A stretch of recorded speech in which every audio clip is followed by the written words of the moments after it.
15 dicembre 1985.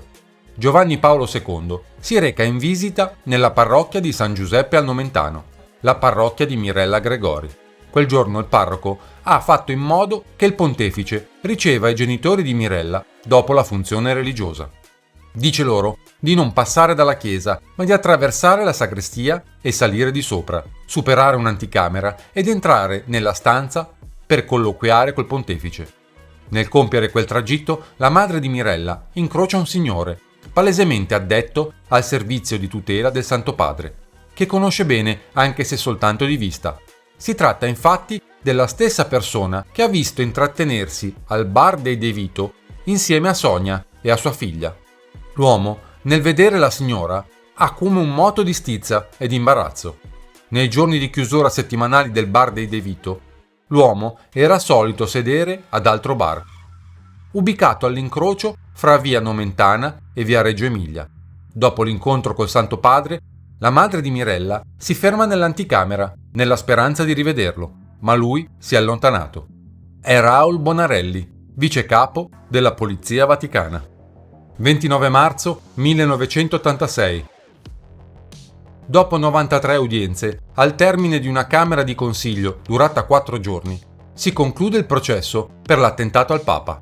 Sergei Antonov, Todor Aivazov, Elio Vassiliev, Omer Bachki, Musa Serdan Celebi, Oral Celik vengono assolti per insufficienza di prove. Bekir Celenk nel frattempo è deceduto e Ali Akça, che sta già scontando l'ergastolo, inflittogli a luglio 81, viene condannato ad 1 anno di reclusione per il reato di introduzione d'arma. 1 aprile 1986. Ricompare la borsa di pelle nera di Roberto Calvi. Il senatore del Movimento Sociale Italiano Giorgio Pisanò, membro della commissione parlamentare d'inchiesta sulla loggia massonica P2, dice di averla acquistata per una somma di 50 milioni di lire. Da 2 sconosciuti. I venditori vengono indicati più tardi nelle persone di Flavio Carboni e del vescovo cecoslovacco Pavel Inlika. La borsa viene mostrata nel programma televisivo Rai di Enzo Biagi, Spot, e contiene tra l'altro dei passaporti del banchiere, alcune fotografie dei familiari di Calvi, la patente di guida, una grande quantità di chiavi e alcune lettere del banchiere in forma di appelli disperati inviati tramite il faccendiere Flavio Carboni a Monsignor Ilari Franco e al cardinale Pietro Palazzini. Buonasera.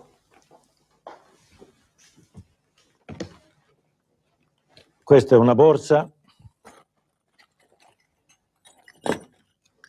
piena di chiavi Alma c'è scritto qua, non ce ne sono tante credo neanche nei conventi. Questa, come vedete, è un'agenda, ma non ci sono le lettere, ma non ci sono i nomi. Sì. Cioè, gli indirizzi sono spariti. Si vede che c'è stato qualche attento lettore prima di me. Questa è la patente, Calvi Roberto. Sì. Questa è una fotografia della signora con i 2 figli, immagino, bambini. Le lettere, pubblicate su Panorama del 13 aprile 86, contengono anche accuse contro Marcinkus e Mennini, nonché contro il cardinale Agostino Casaroli. Questi ultimi vengono accusati dal banchiere di essere membri di un complotto che, in connivenza con forze laiche e anticlericali nazionali e internazionali, mira a modificare l'attuale assetto dei poteri all'interno della Chiesa stessa. La magistratura apre un'inchiesta. 11 maggio 1986.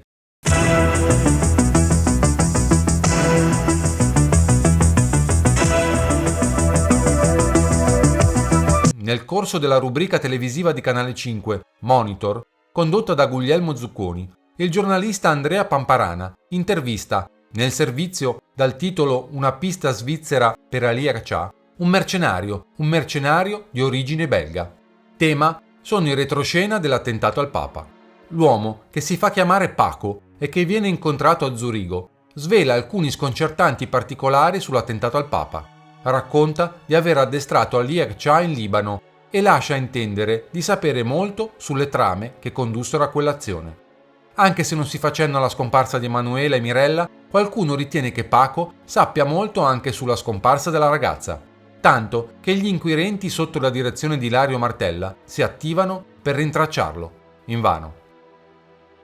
25 maggio 1986.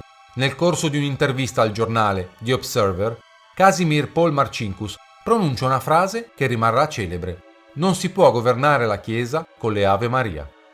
25 agosto 1986.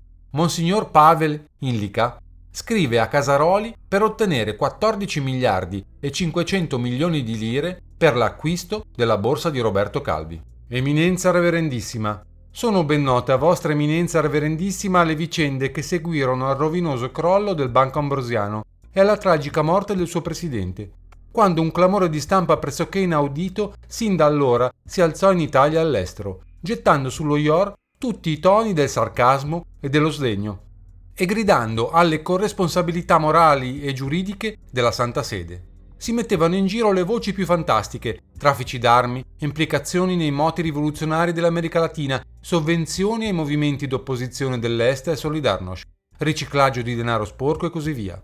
Fu in tale triste situazione che la nobile figura di padre Virginio Rotondi, impulsato dal suo incondizionato amore alla Chiesa e sotto gli incoraggianti auspici del Santo Padre, impegnò le sue straordinarie capacità di mente e di azione per organizzare una sapiente, penetrante e sistematica reazione a quegli attacchi.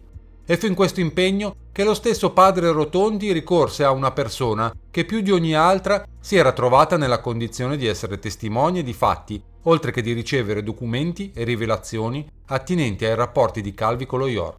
Questa persona, che risponde al nome di Flavio Carboni, era riuscita, non cedendo né a lusinghe né a minacce, a conservare la custodia dei documenti che potevano essere utilmente usati nell'interesse dello IOR.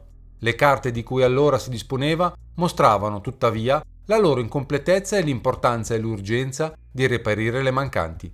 Noi sapevamo dove accorrere per ottenere le carte mancanti e ci parve non esserci altro partito ragionevole che acquisire quelle carte, subito, prima che altri vi mettessero le mani.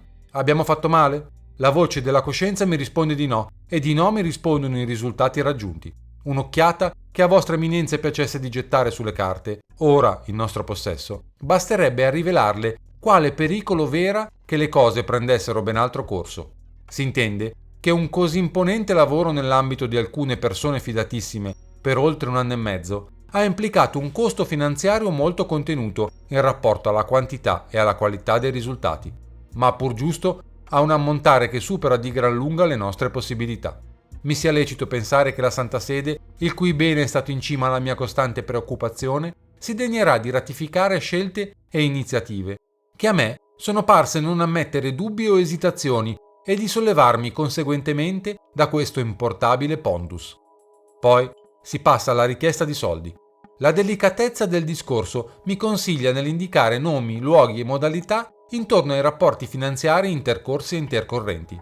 Provo ovviamente a darne conto all'Eminenza Vostra, in forma riservata e confidenziale, nell'occasione che a lei piaccia di concedermi.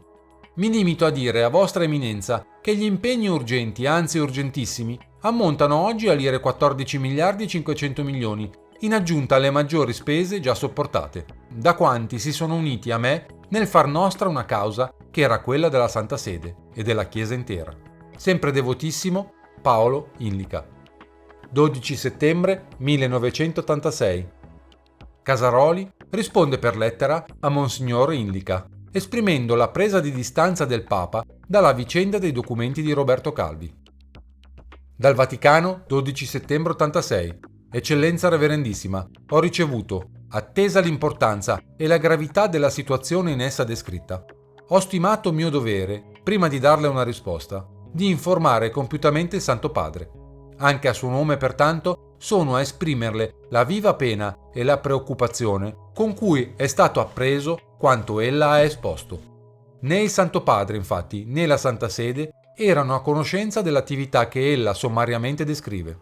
È pertanto necessario, in primo luogo, che a scanso di ogni possibile equivoco resti ben chiaro che detta attività è stata condotta e le relative decisioni sono state prese senza alcun incarico, autorizzazione o approvazione da parte della Santa Sede. D'altro canto, non posso nasconderle che la nota situazione economica gravemente deficitaria nella quale versa la Santa Sede renderebbe ben difficile in ogni caso venire incontro alla richiesta formulata da Vostra Eccellenza, di essere cioè sollevata dalla Santa Sede stessa del peso dell'ingente debito da lei denunciato.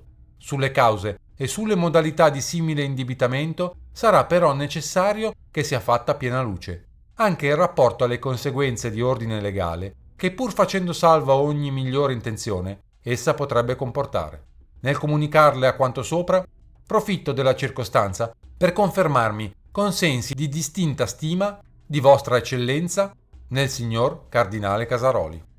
13 novembre 1986. Il giudice istruttore Ilario Martella, con rogatoria internazionale presso la Santa Sede, scrive: ai fini della giustizia, conoscere se effettivamente siano pervenuti nello Stato della Città del Vaticano o siano stati indirizzati alle autorità del medesimo messaggi telefonici o scritti riferitisi alla scomparsa delle due giovani.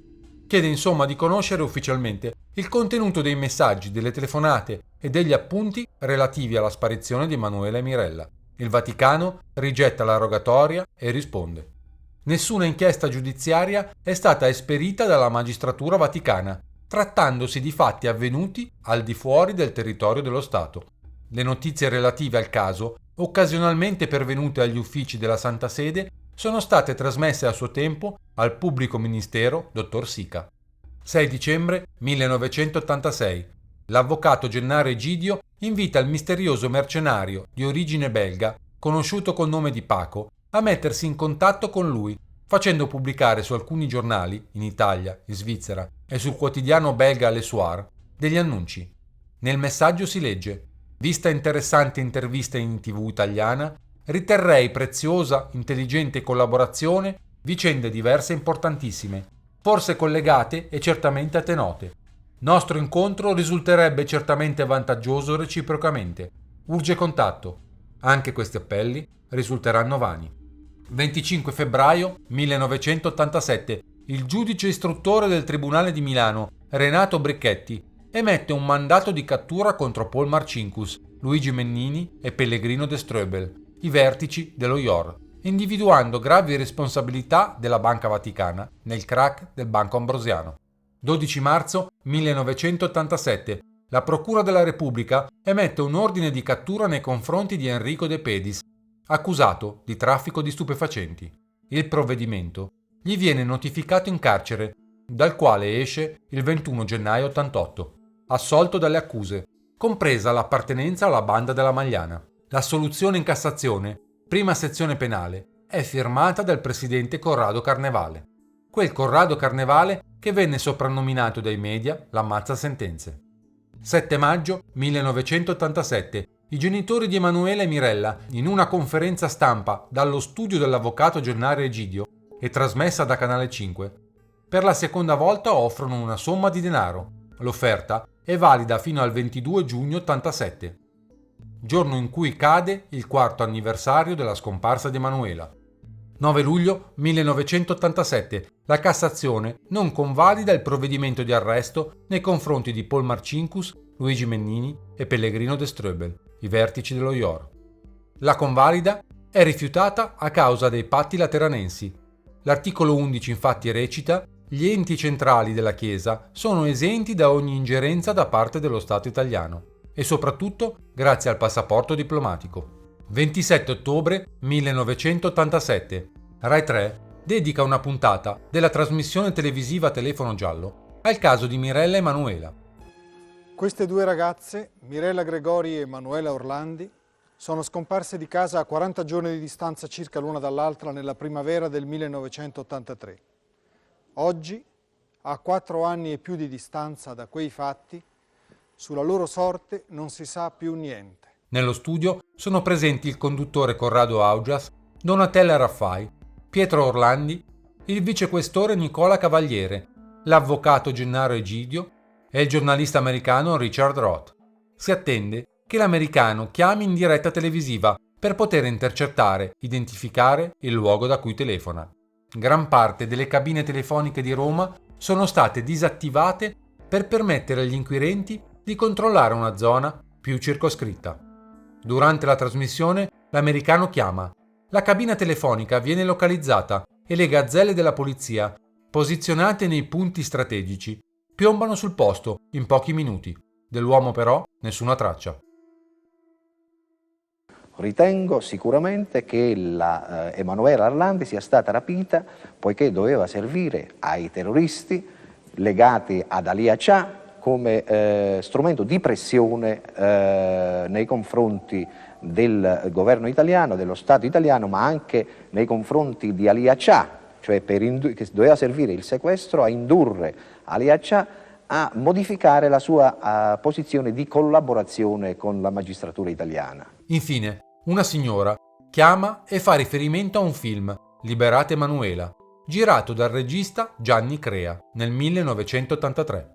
Tutto era nato da un film girato in Turchia nell'estate 83 dal regista Kunt Tulgar, dal titolo provvisorio Gizli Kuvvet, sulla scomparsa di Emanuela Orlandi, in parte confluito in una produzione italiana del regista Gianni Crea, che inizialmente collaborò al progetto e poi, a seguito di dissapori nella lavorazione, si sganciò e decise di realizzare una pellicola in proprio. Ne venne fuori un secondo film, dal titolo Liberate Emanuela, con una ricostruzione inedita del giallo, al quale avrebbe partecipato come protagonista una futura attrice di fotoromanzi. La foto è emblematica. In primo piano appare una bella ragazza mora con la fascetta fra i capelli. Quel film venne proiettato una sola volta durante una manifestazione di cinema indipendente e dopo essere stato visionato dalla Digos, dall'avvocato Gennaro Egidio, che rappresentava la famiglia, e dai parenti di Emanuela Orlandi, fu sottoposto a sequestro. Perché scattò la censura? Cosa conteneva di proibito e scabroso? Quel che è filtrato è che i carabinieri del reparto operativo di Roma inviarono un rapporto riservatissimo al magistrato Domenico Sica, titolare delle indagini.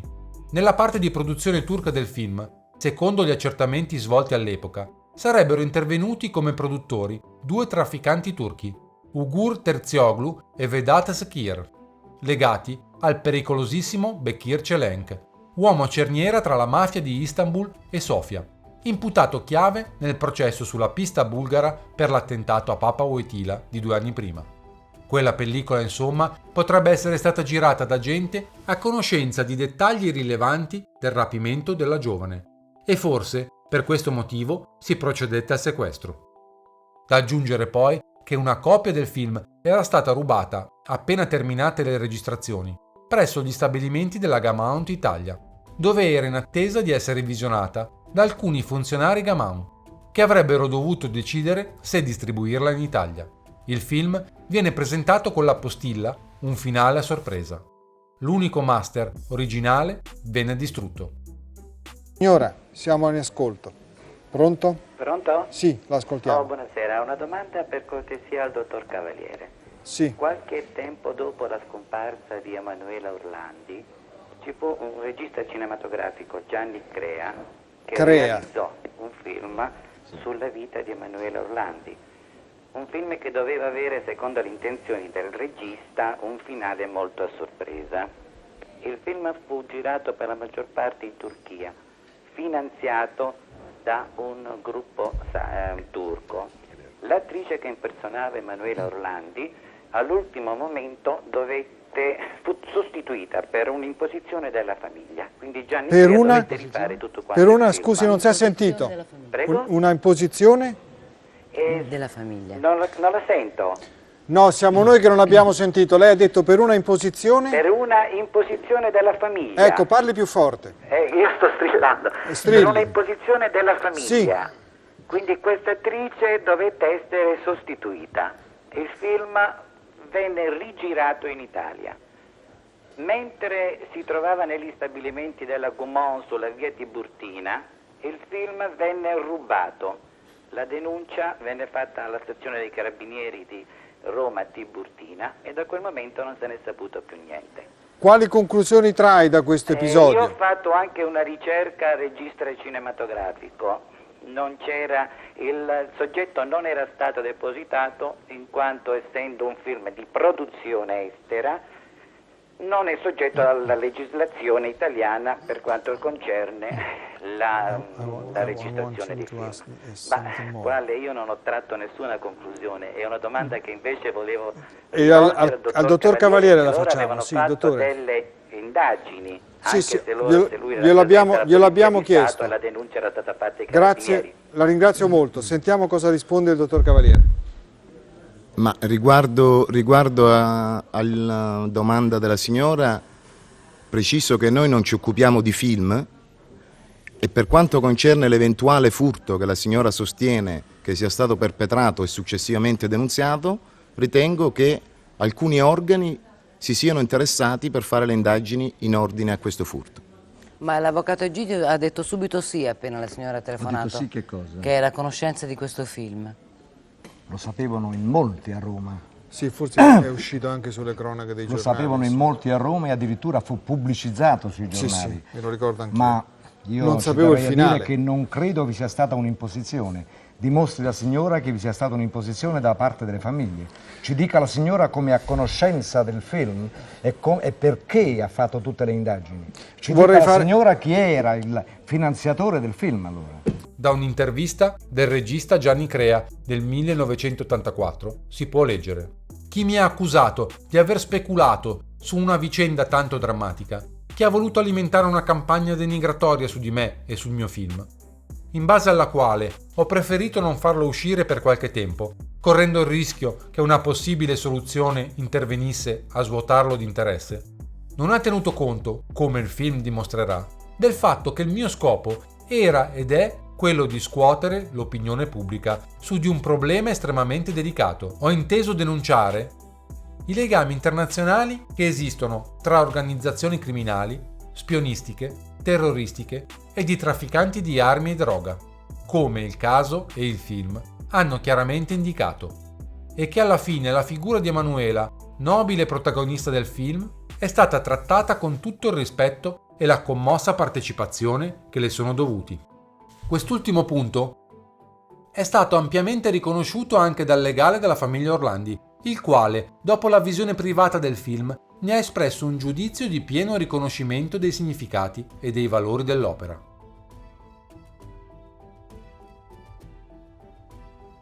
La tratta delle bianche è qualcosa oggi che corrisponda ad una vera realtà, esiste ancora. Per parlare di questo abbiamo chiamato in studio e lo ringraziamo di essere venuto il professor Franco Ferracuti, che è ordinario di psichiatria forense all'Università di Roma. Professor Ferracuti, lei ha sentito la domanda che ho fatto.